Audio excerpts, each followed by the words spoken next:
আসসালামু আলাইকুম। আমি মুন সিম্পল কুকিং চ্যানেল থেকে বলছি। আপনারা সবাই কেমন আছেন? আল্লাহর অশেষ রহমতে আমি ভালো আছি। আজ আমি আপনাদেরকে তৈরি করে দেখাবো অত্যন্ত সুস্বাদু একটা পিঠা রেসিপি। এটাকে আমরা পোয়া পিঠা বলি বা অনেকে তেলের পিঠাও বলে থাকি। তো আমি কিভাবে তেলের পিঠা করে থাকি সেটাই আমি আজকে আপনাদেরকে তৈরি করে দেখাবো। আর দেখুন এটা কতটা সুন্দর হয়েছে, কতটা ফুলেছে। আর এখন যেহেতু শীতকাল, পিঠা খাওয়ার সিজন, আমি আশা করব আমার এই পিঠা রেসিপিটি আপনাদের ভালো লাগবে।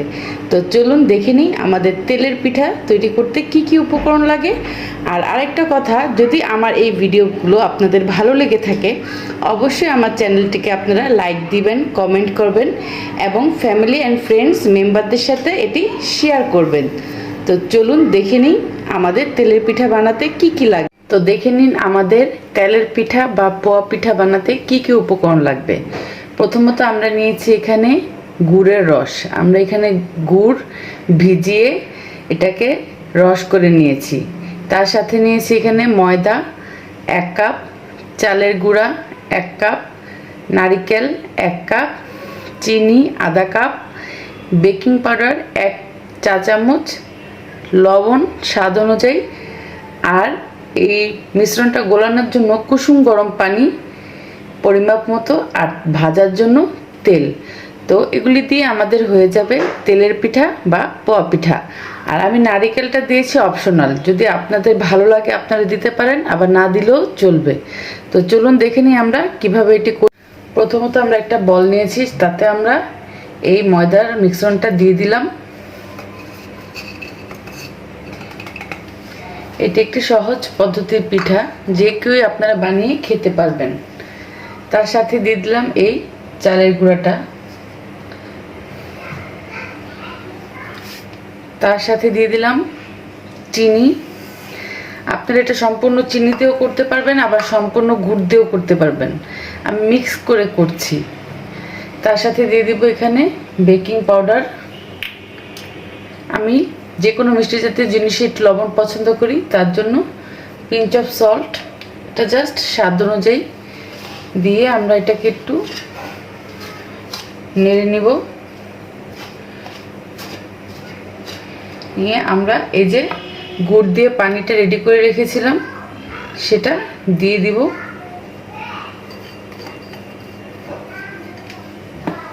দিয়ে আমরা এখন এটাকে ভালো মতো মিক্স করে নেব। আর যদি আমাদের আরও পানি লাগে তাহলে আমরা ওই কুসুম গরম পানিটা অ্যাড করব। আর যদি মনে হয় আমাদের যে না এটাতেই আমাদের হয়ে যাবে, তাহলে আমাদের আর অ্যাড করার প্রয়োজন নেই। তো চলুন আমরা এটাকে ভালো মতো মিক্স করে নিই। তো দেখুন আমাদের শুধু গুড়ের পানিটা দিয়ে এটা হচ্ছে না, তাই আমরা এখানে সামান্য একটু পানি নিয়ে মিশিয়ে নেব। আর নারিকেলটা আমরা যখন আমাদের পুরো মিক্সিংটা হয়ে যাবে তারপরে আমরা নারিকেলটা অ্যাড করব।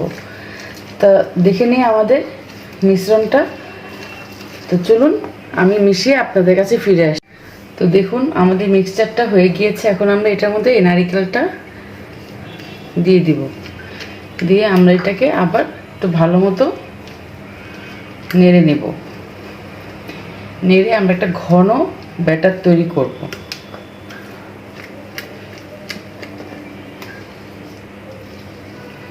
দেখুন আমাদের ব্যাটারটা এরকম হবে। তো চলুন আমরা পিঠা বানানোর প্রসেসিংয়ে চলি। তো দেখুন আমাদের তেলটা গরম হয়ে গিয়েছে, আর আমরা এই যে মিশ্রণটা আমাদের এরকম হয়েছে। তো এখন আমি একটা চামচের সাহায্যে মিশ্রণটা এখানে ঢেলে দেব।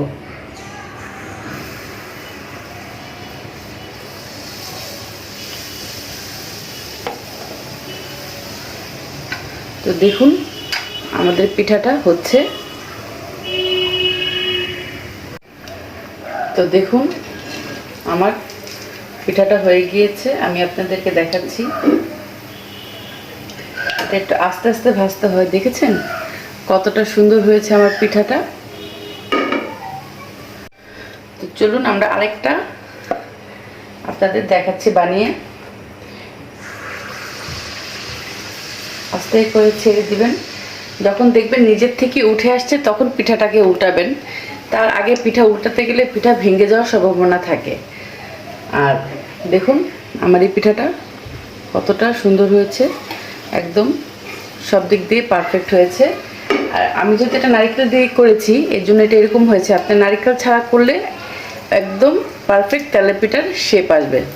তো চলুন আমারটা হয়ে নিক, আমি আপনাদেরকে আবার তো দেখুন দর্শক, আমার পোয়া পিঠা বা তেলের পিঠাগুলো হয়ে গিয়েছে।